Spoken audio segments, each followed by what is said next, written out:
धान किणा को केन्द्र करी भुवन में गुलीमाड़ घटनाटी घटी ढेंकानाल जिला भुवन थाना अंतर्गत बारुहा ख पंचायतर टीण कलोनी गाँव में ग्रामर नंडा देहुरी पिता महेश्वर देहुरी से गाँवर पंचानन राउतों धान देवाक कही 3000 टंका अग्रिम नहीं जाइथिले। बारंबार मागिबा परे मध्य धान किंबा टंका न फेरैबारु गत संध्यारे एने नंडा एवं महेश्वर उभयों मध्य पाटितुंड होइतबा बेले उत्क्षिप्त होई एक बंधुकरे नंडा पंचानन उपरकू गुली चलाई दैथिले। एही गुलीमाड़े पंचानन डाहाण पट आखिरे गुली बाजिथिबा बेले घर लोके तांकू गुरुतर अवस्था भुवन गोष्ठी स्वास्थ्य केन्द्र में भर्ती करथिले। तेबे अवस्था संकटापन्न थिबारु तांकू कटकर एक घरोई हस्पिटाल को स्थानांतरण कर दैथिला। तेबे एने पंचानन परिवार पक्षरु भुवन थाना रे लिखित अभियोग करबा परे भुवन पुलिस तदंत आरंभ करिछि। आउ टीण कॉलोनी रु नांडू राउत ना नांडू देउरी सी नहीं धान 3000 टंका नहीं से मो दियर जाइकी मागिबारु सी ताकू गुली मारिबो बोलिकी मर्डर करिबो बोलिकी गुली मारि देछि।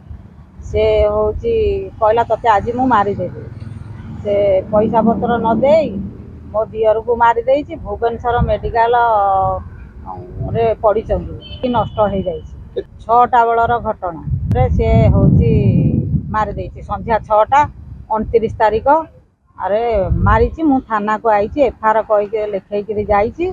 से दंड को दोषी की केंति दंड दिया जाए। तो काली आम ग्रामर पंचानन राउत को आम ग्राम पाख टीण कॉलोनी नंडा राउत तांको बापा ना महेश्वर राउत से बंधुकरे गुली मार देथिबारु तांकर डाहाण आखिटी संपूर्ण नष्ट हो जाइछि। घटनार मु जानिया को पाइली जे नंडा राउत धान देबे बोली पंचानन राउतों ठारू 3000 टंका नैथिले। तेणु पंचानन राउत को से धान देबे बोली पैसा देबे बोली डाकिथिले।